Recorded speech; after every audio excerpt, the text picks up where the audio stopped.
Mis amados hermanos, que el Señor les continúe bendiciendo en esta hermosa y esplendorosa mañana. Es hermosa y esplendorosa no tan solo por el tiempo que tenemos hoy, sino porque venimos a adorar y exaltar el nombre de nuestro Dios. Y Dios hace hermoso todo tiempo. No importa la situación particular en la cual nos encontremos, Dios siempre lo hace hermoso. Mi hermano, les traigo un saludo de nuestra iglesia Bautista Renacer de Mercedita, del pastor Gil Ramos Lucas, que por la gracia de Dios compartimos el ministerio allí. Estamos muy contentos en que próximamente vamos a recibir a los jóvenes el día 31, el viernes 31 de este mes. Así es que estamos haciendo los preparativos para darle la cordial bienvenida a todos los jóvenes y adultos que puedan estar con nosotros ese día. Quiero que estén puestos en pie conmigo y vamos a ir a la palabra de Dios. El título del mensaje en esta mañana: el tiempo de Dios es perfecto. Y vamos a utilizar como base el Salmo 40, los primeros 5 versículos de ese salmo. Salmo conocido, un salmo de David. Y vamos a explicar la palabra del Señor utilizándolo como base. El Salmo 40, versículo 1 al 5, dice de la siguiente manera: pacientemente, Reina Valera, estoy leyendo, mi hermano, pacientemente esperé a Jehová, y se inclinó a mí y oyó mi clamor, y me hizo sacar del pozo de la desesperación, del lodo cenagoso. Puso mis pies sobre peña y enderezó mis pasos.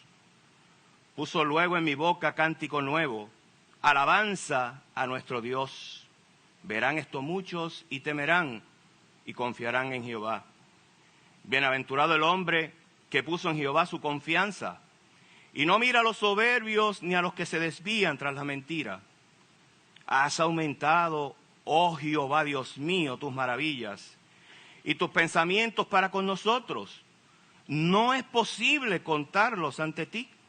Si yo anunciare y hablare de ellos, no pueden ser enumerados. Padre, gracias por tu palabra. En esta mañana, Dios mío, te pedimos que tu Espíritu Santo hable poderosamente a esta iglesia como lo has hecho conmigo. Señor, te adoramos, te exaltamos y bendecimos, porque tú eres el único y el verdadero Dios. A ti sea toda la gloria, toda la honra, que en esta mañana te daremos nuevamente. En el bendito nombre de tu Hijo amado Jesucristo oramos. Amén. Amén. Mis amados hermanos, hace un momentito el pastor Junior hablaba de la diversidad. Y mientras él hablaba del tema de la diversidad y de la unidad de la iglesia y de lo distinto que somos en la iglesia, yo pensé rapidito en un tema que ha ocupado mi mente por muchos años, el tema del matrimonio. 46 años en el matrimonio, mi esposa y yo nos seguimos conociendo todos los días. 46 años y todos los días ella tiene que tener una paciencia tremenda para lidiar conmigo y yo con ella. Así es que si le está extraño que en una iglesia tengamos que hacerlo, donde nos vemos solamente por unas horas, algunos días, imagínense si necesitamos la gracia de Dios para los que piensan casarse en el matrimonio, para estar unidos, cumpliendo el propósito para el cual Dios nos ha unido. Pero Dios es bueno, porque todo tiempo es bueno, como le acabo de señalar, para el Señor. Oiga, en el año 1871, dije 1871, la ciudad de Chicago quedó destruida por un gran incendio. De forma increíble, el pastor Moody había estado predicando ese domingo antes del incendio. Y al final, cuando hizo el llamado, le dijo a la iglesia y a los visitantes que estaban allí: les voy a dar una semana para que ustedes piensen en lo que yo les he predicado. Y el próximo domingo yo voy a preguntar cuántos de ustedes han entendido el Evangelio y cuántos de ustedes ven la necesidad de aceptar a Cristo como Salvador. Ese próximo domingo no llegó para mucha gente, porque durante esa semana, o en el transcurso de esa semana, hubo un gran incendio que devastó, mi hermano, más de 4 kilómetros de la ciudad de Chicago. En ese incendio había una familia. Y en esas palabras que dijo el pastor Moody, una familia estuvo pensando en lo que él dijo, que fue la familia de Horacio Spafford. Horacio Spafford, un hombre rico, tenía muchas propiedades en el área de Chicago, y como consecuencia de ese incendio, él perdió aproximadamente 3/4 partes de su fortuna. Pero Horacio dedicaba lo que Dios le había dado a servirle al prójimo y a hacer lo que el Señor nos ha llamado a hacer a cada uno de nosotros, a evangelizar. Por lo tanto, Dios se lo había dado y él había perdido gran parte de su fortuna. Y él se dijo a sí mismo: seguiré esperando el tiempo del Señor. Unos años después, 2 años después, como consecuencia de una enfermedad de su esposa, el médico le recomienda que den un viaje a Europa con sus 4 hijas. Y subieron a un barco, pero Horacio no pudo ir porque ese mismo día alguien le había hecho una oferta para comprar las propiedades que habían sido destruidas para revitalizarlas en la ciudad. Y él se quedó y le dijo a su esposa: en unas semanas me uniré a ti. Mi hermano, a los 7 días de haber zarpado ese barco para Inglaterra desde el puerto de Nueva York, hubo una colisión entre 2 buques, y uno de ellos fue el barco donde iba su esposa con sus 4 hijas. Sus 4 hijas perecieron en aquel naufragio. Y por varias semanas Horacio estuvo esperando una noticia, porque no se sabían cuántos sobrevivientes habían localizado. Por 2 semanas él esperó, hasta que recibió un telegrama donde su esposa le decía: solamente yo, por misericordia de Dios, estoy viva. Esta es mi dirección en París. Necesito que vengas, porque no sé qué hacer. Pero sí sé algo: Dios está conmigo. En medio de esa situación, Horacio sale para París. Y cuando llegan justamente al punto donde hubo la colisión entre esos 2 buques, Horacio le dice al capitán: dime exactamente, más o menos, dónde ocurrió el accidente. Y cuando el capitán le dijo: Horacio, este es el punto donde yo entiendo que fue el accidente, Horacio oró al Señor y le dio gracias al Señor por el tiempo que le permitió haber disfrutado de la presencia de sus hijas. Pero cuando llegó al camerino, Horacio comenzó a escribir. Y escribió lo siguiente. Yo sé que Rafa lo conoce. Escribió lo siguiente: escribió un himno hermoso, cuyas estrofas dicen de la siguiente manera: de paz inundada, mi senda ya esté, o cúbralo un mar de aflicción, mi suerte cualquiera que sea, yo diré, alcancé salvación. Alcancé salvación. Alcancé salvación. Porque ya venga la prueba o me tiente Satán, no amenguan mi fe ni mi amor, pues Cristo comprende mis luchas, mi afán, y su sangre vertió en mi favor.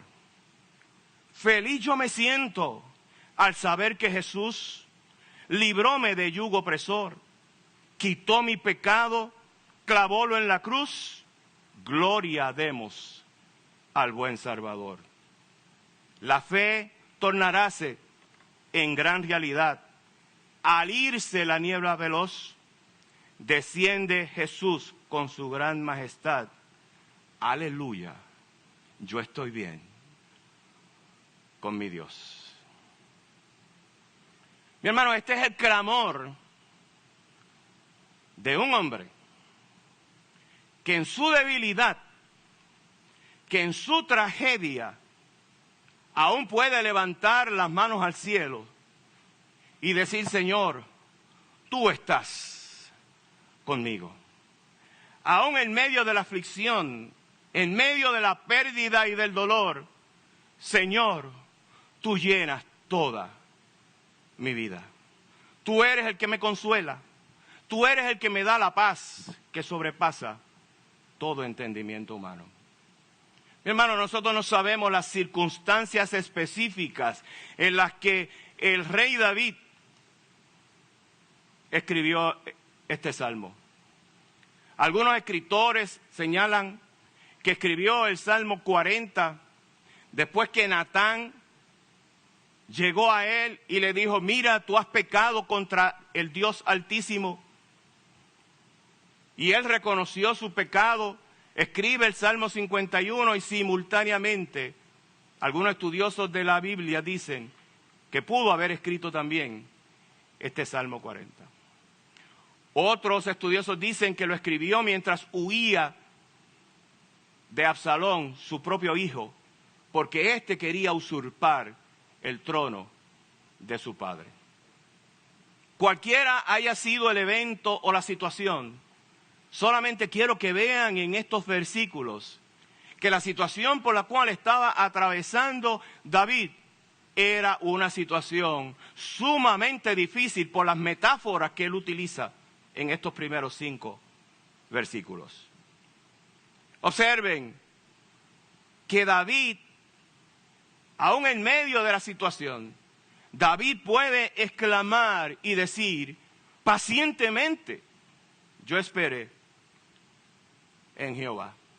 Mire, mi hermano, una de las cosas que más a mí me ha cautivado en el tiempo como cristiano es precisamente este tema: esperar en el Señor.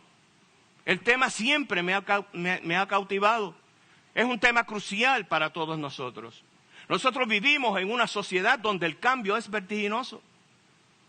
El dispositivo móvil que usted tiene en sus manos posiblemente, la tecnología ha ido evolucionando en los últimos años vertiginosamente. Todavía usted no se ha adaptado a una aplicación cuando ya hay 3 aplicaciones nuevas o le vienen los famosos updates. Mi hermano, si nosotros tuviésemos la capacidad como seres humanos para adaptarnos tan vertiginosamente al cambio, no tendríamos tantos problemas. Pero sabe que a los seres humanos se nos hace más difícil adaptarnos al cambio tan drástico, porque esto es una vorágine. Muchas veces tomamos tiempo en adaptarnos a las situaciones. Pero yo quiero que ustedes entiendan que todas las situaciones, difíciles, buenas, menos buenas, van a llegar a nuestras vidas. Cuando nosotros pensamos en la palabra paciencia, ¿qué significa? Lo primero que exclama el salmista ahí, pacientemente, ¿pero qué es eso? Si ya esa es una virtud que está en peligro de extinción. Cada vez que usted tiene que hacer una fila en algún lugar, sea justa la fila o no justa, se nos está probando la paciencia. Cada vez que usted va a un médico y lo citan para cierta hora, y pasó esa hora, y pasó la próxima, y pasó la próxima, usted sabe lo que están diciendo todos los pacientes que están al lado, ¿verdad? Y entonces, ¿qué ocurre con esa virtud, con ese fruto del Espíritu que nos habla Gálatas 5:22, que debemos tener los creyentes? Mi hermano, se nos va agotando la paciencia. La madre aquí que está criando, que tiene 1, 2, 3, 4, 5 muchachos, que ya eso también está en peligro de extinción, sabrá de lo que yo estoy hablando. El jefe o el supervisor que tengo aquí, que tiene que lidiar con 5, 6, 8, 10 empleados, 40 empleados, que entre ellos hay unos responsables, unos menos irresponsables, y unos que son vagos por naturaleza porque se pasan buscando quién inventó el trabajo, no para felicitarlo, sino para ahorcarlo. Usted se podrá imaginar lo que implica para ese jefe tener paciencia. Mi hermano, David fue un hombre que escogió vivir de acuerdo al plan de Dios. Aún con todos sus errores, aún con todas sus faltas y pecados, David tenía un corazón conforme al Señor. Y lo vemos inmediatamente en la historia bíblica. Porque a la edad de 16 años, David fue ungido como rey de Israel. Pero tuvo que esperar 14 largos años para convertirse en el rey formal de Israel. Y durante esos 14 años, Saúl lo estuvo persiguiendo, mi hermano, para acabar con su vida. Y fueron 14 años bien duros para David, donde su carácter iba siendo formado por el Señor para poder realizar esa gran comisión, esa gran responsabilidad que Jehová, Dios de los ejércitos, había puesto sobre los hombros de David. Y cuando nosotros pensamos entonces, mi hermano, ¿qué es realmente la paciencia? Pues mire, la paciencia es la virtud, es la capacidad de sufrir y tolerar desgracias y adversidades. O mire, cosas molestas o cosas ofensivas, porque si usted es hipersensible, cualquier cosa le puede ofender. Y hay seres humanos que se molestan por cualquier situación. La paciencia tiene que ver con todo lo que yo he mencionado, pero más aún, con la capacidad que usted pueda tener, aún en medio de esa situación, para usted poder seguir adelante, sin quejarse, ni rebelarse. Ahí es donde está el problema. Que todos tenemos un nivel de tolerancia. Y que todos debemos saber en qué momento ese nivel de tolerancia está llegando al máximo. Y el cristiano sabe lo que tiene que hacer, que cuando sabe que ese nivel de tolerancia está llegando al máximo, se tiene que tirar de rodillas nuevamente al Señor y decirle: Señor, perfecciona en mí esa virtud que se llama paciencia. Eso es un fruto del Espíritu y eso no lo produce la carne, mi hermano. Eso lo produce el Espíritu Santo en cada uno de nosotros. Pero ¿qué significa, mi hermano, esperar en el Señor? ¿Por qué debemos esperar el tiempo del Señor? Y yo lo podría despachar inmediatamente diciendo: porque el tiempo del Señor es el perfecto. Porque Dios es el que conoce el futuro. Nuestra mente es finita. Nosotros no sabemos qué va a ocurrir un segundo después. Pero el Señor sí lo sabe. Dios usa la espera para prepararnos de acuerdo al plan que ha Él establecido para cada uno de nosotros. La palabra nos enseña que nosotros fuimos escogidos por el Señor desde antes de la fundación del mundo con un propósito en particular. Primeramente, para anunciar las buenas nuevas de salvación. Pero Dios tiene un propósito particular para cada uno de nosotros porque Dios es un Dios individual. Dios nos ministra de forma individual a cada uno de nosotros. Estamos congregados en esta mañana aquí. Estamos escuchando palabra de Dios. Y yo he orado para que el Espíritu Santo ministre a cada una de sus vidas de acuerdo a la necesidad y a la expectativa que usted tiene en esta mañana. Mi hermano, David aprendió lecciones durante esos tiempos difíciles que lo prepararon para ese futuro rey que Dios iba a usar, mi hermano, para traer bendición al pueblo de Israel. Dios usa nuestras pérdidas, Dios usa nuestras desilusiones, Dios usa nuestro sufrimiento para producir cualidades que, mire mi hermano, de otra manera no vamos a alcanzar. El Salmo 37, versículo 7, David exclamaba lo siguiente: guarda silencio ante Jehová y espera en él. No te alteres con motivo del que prospera en su camino por el hombre que hace maldades. Pacientemente esperé en el Señor. Pero ¿cómo voy a esperar pacientemente? ¿Voy a esperar pacientemente altercando con Dios? ¿Voy a esperar pacientemente quejándome constantemente delante de la presencia del Señor? ¿O voy a esperar, como dice David, guardando silencio y esperando tranquilamente en lo que Dios va a hacer? Porque Dios usa, mi hermano, nuestras situaciones particulares para prepararnos para la misión que nos ha encomendado a cada uno de nosotros. Y simplemente tenemos que ir a las Escrituras y ver cuánto tiempo esperó Moisés. Moisés estuvo 40 años en el palacio, 40 años en el desierto, donde Dios fue equipándolo con las cualidades, las virtudes que necesitaba para poder cumplir la misión que Dios le había encomendado. Y después de 80 años es que Moisés comenzó, por la gracia de Dios, a hacer la obra que Dios le había encomendado. Mi hermano, así es que hay que esperar en el Señor primeramente porque Dios usa ese tiempo para prepararnos. Segundo, debemos esperar en el Señor porque Dios utiliza ese tiempo, mi hermano, para ir preparando a otras personas a que colaboren con nosotros en el propósito que Dios nos ha encomendado. Mire, esperar en Dios siempre tiene un propósito.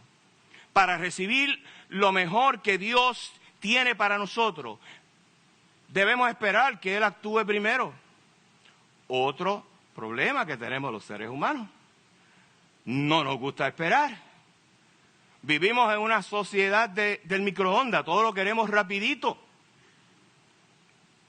No tenemos esa virtud de paciencia para esperar, mi hermano, como ya le he señalado. Por lo tanto, ¿qué hace el Señor? El Señor nos dice cuando vamos delante de su presencia en oración: espera, porque todavía no es el tiempo. Mi hermano, Dios tiene un propósito, como ya he señalado, pero hay que esperar en Dios para que ese propósito sea el correcto, sea el propósito de Dios y no el nuestro, porque muchas veces nos cansamos de esperar y queremos ayudar a Dios en ese proceso, y cuando queremos ayudar a Dios, entonces nos equivocamos, y muchas veces el orgullo nuestro tampoco nos permite reconocer que nos equivocamos. Por lo tanto, Dios nos está diciendo a través de su palabra: espera el tiempo mío, que es el perfecto. ¿Por qué? Porque Él prepara las circunstancias. Dios obrará en situaciones y en la vida de otras personas para que su plan se cumpla en nosotros. Mi hermano, esto es sumamente importante. Hay veces que nos apresuramos nos equivocamos, cometemos errores, porque Dios todavía no había preparado a la otra persona o la circunstancia para que fueran de bendición a nuestras vidas. ¿Cuántos matrimonios aquí se han enojado el uno con el otro? Eso no pasa. ¿Cuántos no han esperado el tiempo de Dios para poder hablar con su esposa o con su esposo? ¿Cuántos han querido forzar ese tiempo? No es que ella me tiene que escuchar, no es que él me tiene que escuchar. No, mi hermano, cuando hay heridas, cuando hay dolor, toma tiempo sanar esas heridas y ese dolor. Por lo tanto, si nos hemos ofendido, lo mejor es ir al Señor y decirle: Señor, pon en mí las palabras correctas, las frases correctas, para yo poder ir donde esa persona, pedirle perdón, y tú harás con esa persona lo que quieras hacer, y esperar el tiempo tuyo. ¿Cuántos padres aquí hemos herido a nuestros hijos, o hijos hemos herido a nuestros padres por no esperar el tiempo del Señor? Mi hermano, el salmista David nos dice: pacientemente esperé en Jehová, y Él se inclinó a mí y oyó mi clamor. Y mire lo que dice el segundo versículo: y me sacó y me hizo sacar del pozo de la desesperación, del lodo cenagoso. ¿Cuántos de ustedes han visto un pozo de agua alguna vez? ¿Cuántas entradas tiene un pozo de agua? Uno. Y sabe que en Palestina había muchos pozos de agua. Y durante un tiempo en particular, por la sequía, muchos de ellos se secaban totalmente. Y en muchas ocasiones, mi hermano, se lanzaban a esos pozos animales, personas, como pasó con José. Ustedes recuerdan la historia de José, ¿verdad? Pero ¿qué ocurría? Al fondo de ese pozo había un lodo que todavía se mantenía húmedo por las escorrentías de las aguas subterráneas. Y mire la metáfora que está utilizando David. David lo que está diciendo aquí es: Señor, sácame del pozo de la desesperación, porque cada vez que yo cometo una falta, un pecado, me estoy hundiendo cada día más en ese pozo. En un pozo como ese, usted no ve la claridad. Usted solamente va a estar en oscuridad. Y cada vez que usted se mueve, usted se va a ir hundiendo más y más. Esa es la metáfora que David está utilizando ahí para que podamos comprender, mi hermano, el dolor y la tristeza y el sufrimiento en el cual él estaba inmerso. Mi hermano, pero David pudo clamar a Dios y decirle a Dios: Señor, gracias, porque tú me has librado de ese pozo de la desesperación. Y mire los beneficios que recibimos cuando esperamos en Dios. Cuando usted puede esperar en Dios, lo primero que Dios nos va a dar es dirección. Mi hermano, como le decía hace unos minutos, no conocemos el futuro. Esa dirección correcta, exacta, nos las va a dar el Señor. Lo segundo que vamos a ver, mi hermano, cuando esperamos el tiempo de Dios, es que nosotros vamos a vivir de acuerdo a su tiempo. Mi hermano, el Señor nunca está apurado. El Señor es el creador del tiempo. Nosotros tenemos una mente finita, pero Él lo sabe todo, mi hermano. Y hay veces que no queremos vivir el tiempo de Dios. Hay veces que queremos ayudar a Dios, como le decía hace un momentito, en esta gestión. Mi hermano, y no nos damos cuenta que otro beneficio que recibimos cuando esperamos el tiempo de Dios es que Dios nos va a probar y va a fortalecer nuestra fe. Por lo tanto, esos tres aspectos son sumamente importantes. Recibimos dirección, vivimos de acuerdo al tiempo de Dios, y cuando esperamos ese tiempo de Dios somos obedientes. Y tercero, Dios prueba y fortalece nuestra fe, mi hermano. Y todo esto ¿Por qué Dios lo hace, mi hermano? Dios lo hace porque nos ama. Dios lo hace para bendecirnos. ¿Y cómo podemos lograr esto? Mi hermano, a través de la solidez en la palabra del Señor. Si yo le preguntara en esta mañana, cuando usted se levantó, ¿cuáles fueron las 3 preguntas que usted se hizo? Posiblemente las 3 preguntas que muchos se han hecho, entre otras, es: ¿qué voy a desayunar hoy? Segundo, ¿qué habrá pasado en las redes sociales? Y tercero, para los que son olvidadizos, como muchos, ¿qué día es hoy? Son preguntas que nos vienen a la mente. El cristiano, ¿qué debe hacer desde que se levanta por la mañana? Señor, gracias. Gracias por este día. Señor, gracias por los retos que voy a enfrentar este día. Señor, gracias porque yo sé que yo no estoy solo y tú me vas a fortalecer en todo este proceso. Mi hermano, ¿qué sucede cuando no esperamos en Dios? Ya le expliqué lo que va a suceder cuando esperamos el tiempo de Dios. Pero ¿qué sucede cuando nosotros no esperamos en Dios? Mi hermano, lo primero que va a ocurrir es que nos vamos a salir de la voluntad de Dios. Y cuando nos salimos de la voluntad de Dios, esto es un acto de desobediencia. Y vamos a ser disciplinados con amor, porque Dios nos ama, mi hermano. Y como dice el autor de Hebreos, ninguna disciplina resulta agradable a la hora de recibirla.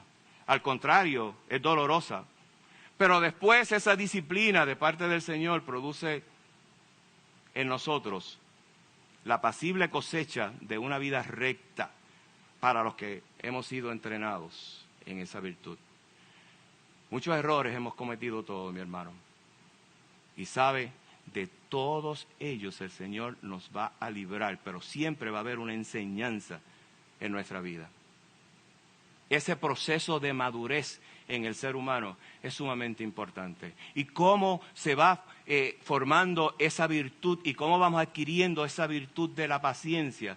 Mi hermano, Pablo dice en Romanos que la vamos a adquirir a través del sufrimiento, del quebrantamiento y de la prueba. Amén. Mi hermano, cuando nosotros no esperamos el tiempo de Dios, no tan solo nos salimos de la voluntad de Dios, sino que vamos a retrasar sus bendiciones. Cuando decidimos seguir nuestros propios caminos, Dios no va, mi hermano, de ninguna manera a bendecir nuestra desobediencia. Y lo vemos claramente en la vida de David. David en un momento determinado decidió censar al pueblo. Él quería saber con cuántos hombres de milicia él contaba. Y en contra de la voluntad de Dios, y Dios lo permitió, David censó al pueblo. Y como consecuencia de ese censo, murieron 70,000 hombres en el pueblo de Israel. Nuestra desobediencia, mi hermano, trae disciplina. Y en ese proceso de disciplina, mire si Dios es maravilloso, que aún disciplinándonos, Dios está con nosotros. Y Dios nos fortalece en ese proceso de disciplina, mi hermano. Mire, otro aspecto que ocurre cuando no esperamos el tiempo de Dios es que nos vamos a sentir confundidos. Creemos que hemos hecho algo bien y no necesariamente cuando vienen las consecuencias de esa decisión son las que esperábamos. Y muchas veces simplemente lo que vamos al Señor cuando estamos en ese proceso de decisiones es a informarle: Señor, ya tomé esta decisión. Cuando el Señor lo que quiere es que nos humillemos y le pidamos el permiso. Señor, ¿puedo hacer esto?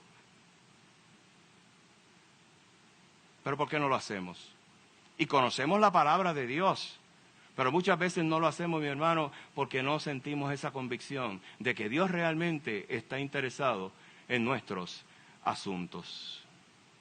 Y todos los errores que cometemos trae problemas y sufrimiento a nuestra vida, mi hermano. En ese proceso de confusión, mi hermano, nosotros también dañamos otras personas, afectamos otras personas. Nuestras decisiones erradas van a tener un impacto en otros seres humanos. La decisión que yo tome como esposo en mi casa va a tener un impacto en mi esposa y va a tener un impacto en toda mi familia. David pasó por eso también. Cuando cometió el pecado de adulterio con Betsabé, Natán bien claro le dijo que la espada no se apartaría de su casa. Y David sufrió en carne propia, en su familia, lo que Natán le había dicho. La primera consecuencia inmediata de ese adulterio fue que el hijo producto del mismo falleció. Pero de ahí en adelante comienza una serie de desastres y de eventos en su casa que fueron terribles. Vimos como un hermano se levanta contra otra hermana y la ultraja. Vimos como otro hermano, Absalón, tomando la venganza en sus manos, mata a su medio hermano. Vimos como Salomón, luego de ser rey en ese proceso, asesina a otro hermano. Nunca se apartó la espada de la casa de David. Por lo tanto, mi hermano, el proceso decisional de un cristiano cobra una importancia y una relevancia extraordinaria. Yo no puedo tomar decisiones y consultar con mi Dios primero. Y le decía ahorita que en la profundidad de la palabra es que yo voy a encontrar el consejo correcto de Dios. David dijo, pacientemente esperé en el Señor. Posiblemente él pudo haber dicho, yo lo puedo hacer y lo voy a hacer, como hizo otras veces. Pero esta vez dijo, no, pacientemente yo voy a esperar en el Señor, porque yo estoy en este pozo profundo. Pero Dios me va a sacar de ese pozo y me va a levantar para su gloria. Versículo 3. Puso luego en mi boca cántico nuevo, alabanza a nuestro Dios. Verán esto muchos y temerán y confiarán en Jehová. Pensemos un momentito en ese versículo. Hace un momentito le dije que las decisiones erradas nuestras van a perjudicar a otras personas. Pero ¿cuántos de nosotros pensamos que a la hora de yo tomar decisiones, si tomo esas decisiones correctamente de acuerdo a los principios establecidos en la palabra de Dios, Dios va a honrar su palabra y mi vida, mi testimonio va a ser de bendición para otros? Eso es lo que David está diciendo ahí. Puso luego en mi boca cántico nuevo, alabanza a nuestro Dios. Mire lo que él dice, pero verán esto muchos. ¿Y qué van a hacer? Y temerán y confiarán en Jehová. Tu testimonio, mi hermano, mi testimonio, son cartas abiertas al mundo. Y todo lo que yo haga, sea bueno o malo, habrán otros que van a ser testigos de eso. Y te voy a decir más, y tal vez tú estás diciendo, pero lo que yo hago en lo oculto. La Biblia bien claro dice que no hay nada oculto que no haya de ser manifestado. Y en el momento en que yo creo que estoy haciendo algo en la oscuridad, si yo soy un hijo de Dios, en su voluntad y en su soberanía, Dios sacará todo eso a la luz para bendición mía, para vergüenza, pero para bendición mía también. Porque todo lo que Dios hace es de bendición para nuestras vidas. Esos versículos 5 y 6. Bienaventurado el hombre que puso en Jehová su confianza. Versículo 4. Y no mira a los soberbios ni a los que se desvían tras la mentira. Has aumentado, oh Jehová Dios mío, tus maravillas y tus pensamientos para con nosotros. no es posible contarlos ante ti. Si yo anunciare y hablare de ellos, no pueden ser enumerados. La nueva versión internacional y la nueva traducción viviente traducen esos versículos, la nueva traducción viviente primero, de la siguiente manera. Mire cómo lo traduce esta versión, nueva traducción viviente. Hay que alegría para los que confían en el Señor. Los que no confían en los orgullosos ni en aquellos que rinden culto a ídolos. Oh Señor mi Dios, has realizado muchas maravillas a nuestro favor. Son tantos tus planes para nosotros que resulta imposible enumerarlos. No hay nadie como tú. Si tratara de mencionar todas tus obras, esas obras maravillosas, no terminaría jamás.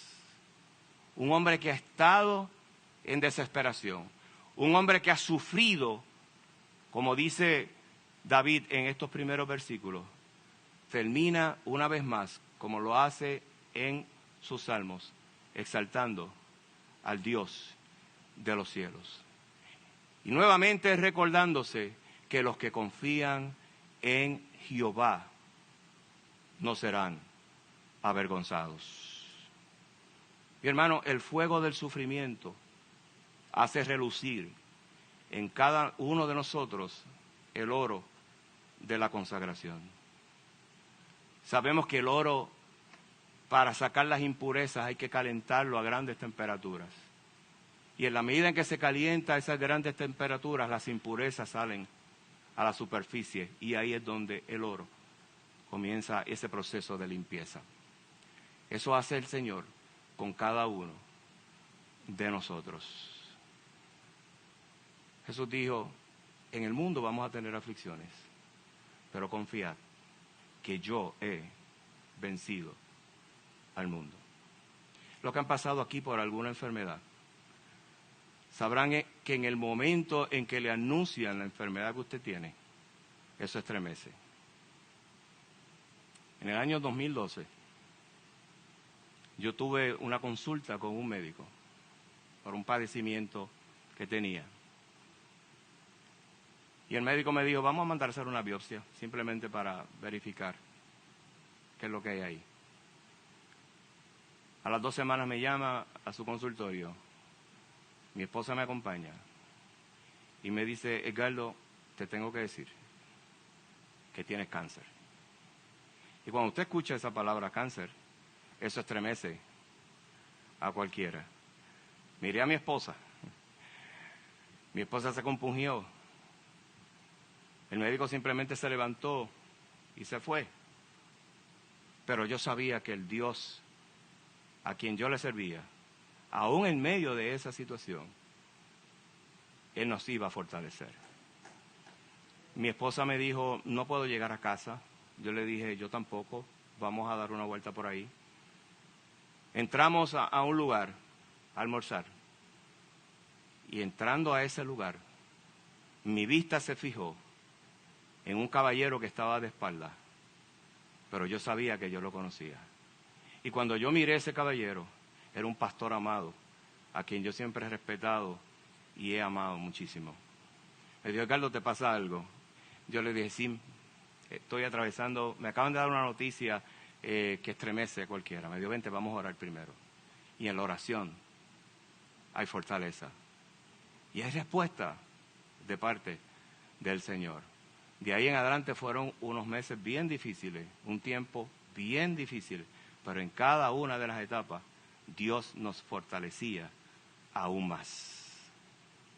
Mi hermano, no es fácil usted sentarse con su esposa y decirle, mira, aquí están estos documentos importantes, estas son las finanzas, esto es lo que tienes que hacer, estas son las decisiones que debes tomar con nuestras hijas, etcétera. No es fácil, pero Dios me sacó de esa situación. Y 10 años después, puedo decir, para la gloria de Dios, que estoy libre de cáncer. Eso lo hace el Señor, mi hermano. Mi hermano, termino señalando lo siguiente. Versículo 5 Has aumentado, Jehová Dios mío, tus maravillas y tus pensamientos para con nosotros. Dios es bueno, mi hermano. Dios es bueno. Johnny Erickson Tada, en un momento determinado, dijo lo siguiente: cuando la vida es color rosa, podemos deslizarnos por ella sabiendo de Jesús, sabiendo meramente de Jesús. Podemos imitarlo, podemos citarlo y podemos hablar de Él, pero solamente durante el sufrimiento lo vamos a conocer. Mi hermano, es fácil amar a Dios cuando no nos cuesta nada más que asistir a los cultos de la iglesia. Es fácil amar a Dios cuando las cosas marchan bien en la familia, salud, trabajo, alimento. Pero mi hermano, ¿qué pasa cuando Dios parece estar a millones de años luz de distancia? Cuando muchas veces estamos en ese sufrimiento y derramamos nuestro corazón delante de Él y vemos que estamos pasando por el invierno del corazón y el Señor guarda silencio. ¿Qué hago con mi fe cuando la contestación de Dios no llega? Mi hermano, yo quiero que usted sepa, y yo me reafirmo, que el grado de adoración más profundo, donde nosotros podemos alabar a Dios y podemos ver a Dios de cara a cara, es cuando estamos pasando por el quebrantamiento y el dolor. Mi hermano, la presencia, la mera presencia de Dios es demasiado profunda para medirla a través de nuestras emociones. Cuando corren las lágrimas por nuestra mejilla, mi hermano, y el Espíritu Santo nos lleva a postrarnos delante de su presencia, hagámoslo, mi hermano, con la plena confianza de que Dios nos tiene en la palma de su mano, porque Él nos ama como la niña de sus ojos. Si hay alguien esta mañana que nos ve a través de las redes o en este lugar, si usted se siente así en esta mañana, en un pozo de desesperación, yo quiero decirte que mi Dios siempre llega a tiempo. Job en un día perdió todo. Perdió sus hijos, perdió su negocio, perdió su salud, perdió todas sus posesiones. Y fue bien desalentador para él porque por 37 capítulos Jehová guardó silencio. Job le hizo 64 preguntas a Jehová. Pero cuando Jehová comenzó a preguntarle a él, la cosa cambió. Y cuando Jehová le comenzó a preguntar a Job, ¿dónde estabas tú cuando yo formé y creé el mundo entero? Mi hermano, ¿cómo alabar a Dios cuando no entendemos lo que muchas veces pasa en nuestra vida? ¿Cómo mantener el vínculo en medio de una crisis cuando no hay comunicación entre Dios y nosotros?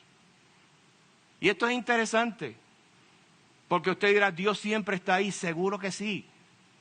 Y usted siempre dirá, Dios va a contestar, seguro que sí. El que no siempre está ahí, el que no siempre está clamando es usted y yo.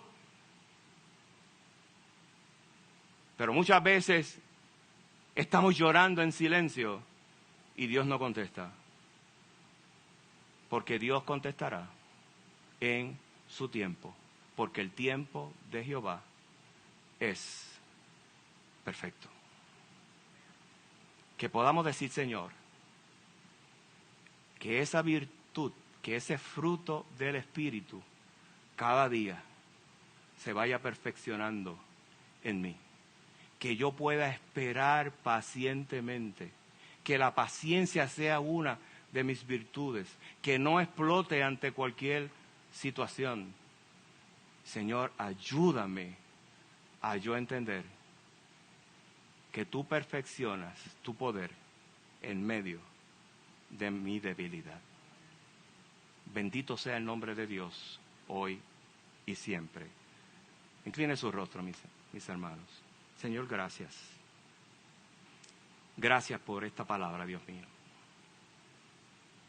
Y gracias, mi Señor, por cada uno de mis hermanos que están en esta mañana aquí. Tú los has traído aquí, Dios mío. Para las visitas que están aquí, tú las has traído aquí, Dios. Para aquellos que verán y escucharán este mensaje a través de las redes, toca la vida, Dios mío. Señor eterno, convence de pecado. Ayúdanos, Señor, a serte fiel en todo momento. Que podamos hacer lo que hizo Job, que se dejó caer al suelo en una actitud de redención y adoración y exclamó: desnudo salí del vientre de mi madre y desnudo he de partir. El Señor ha dado, el Señor ha quitado. Bendito sea el nombre de nuestro Dios. Que podamos conocerte como también Job exclamó: de oídas te había oído, pero ahora mis ojos te ven.